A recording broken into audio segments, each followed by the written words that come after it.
জুমার দিনে, আজকে কি বার? আজকে তো জুমাবার। এই জুমার দিনে আল্লাহর হাবিব বলেন একটা সময় আছে, ওই সময় বান্দা যাই চায় আল্লাহ তাই দেয়। ওই সময়টা কখন? এই নিয়ে মুহাদ্দিসিন ইকরামদের মধ্যে ইখতিলাফ। সবচেয়ে গ্রহণযোগ্য মত হচ্ছে আসরের পর থেকে শুরু করে সূর্য ডোবার আগ পর্যন্ত ওই মুহূর্তে দোয়া করবেন। এই সময়গুলো নোট করে রাখবেন, এই সময় চাইলেই আল্লাহ দিয়ে দেয়। এরপর আল্লাহর হাবিব বললেন কদরের রাত্রে দোয়া করলে কবুল করে কে? আমরা বাংলাদেশে শুধু 27 পালন করি, বাকি 5 দিনের খবর নাই। এরকম আছে না নাই? 21, 23, 25, 27, 29 এই 5টা বেজর রাতে যে কোনো রাতে কদর হয়ে যেতে পারে। আমরা নামাজ পড়ি কোন রাতে?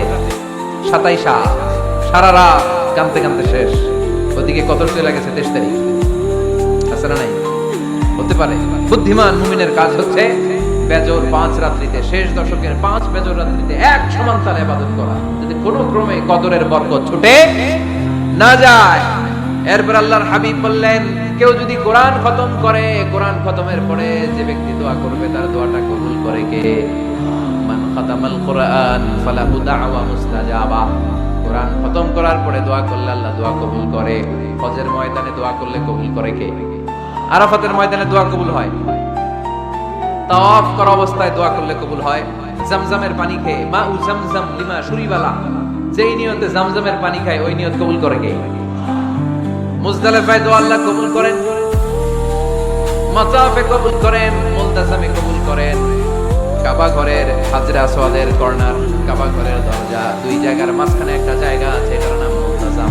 এইখানে হয় ধাক্কা ধাক্কি, সুযোগ হলে ওইখানে দাঁড়িয়ে ওইখানে টাচ করে শরীর লাগিয়ে দোয়া করবেন, কবুল করবে কে? কিন্তু সুযোগ পাওয়া যায় না। এক মাওলানা সুযোগ পাইছিল ধাক্কা ধাক্কি করে কোন রকম গেছে, যে একটা দোয়া করছে আল্লাহর কাছে, আল্লাহ জীবনে যা দোয়া করছিলাম আর যা করবো সব কবুল করে নাও। এই দোয়া করার সাথে সাথে খাইছে এক টাকা, এই অনেক দূর তো কাম হয়ে গেছে, সমস্যা নেই। দোয়াটা কি করছিল? কি করেছিল? আল্লাহ জীবনে যত দোয়া করেছি আর যত দোয়া করব সব তুমি কবুল করে নিও। একটা দোয়া করছে। মুলতাজাম ধরে কয় দোয়া করছে? এক দোয়া। কারণ কয়টা চাবে আল্লাহ? এটা দাও ওইটা দাও, চাওয়ার সময় আছে? ওইখানে খালি ধাক্কা ধাক্কি। এই জন্য উনি একটা চাইছে, আল্লাহ যা জীবনে চাইছিলাম আর যা চাবো সব তুমি কবুল করে নিও, এটাই চাই, আর কিছু চাই না। সুবহানাল্লাহ পড়তে পারলেন না?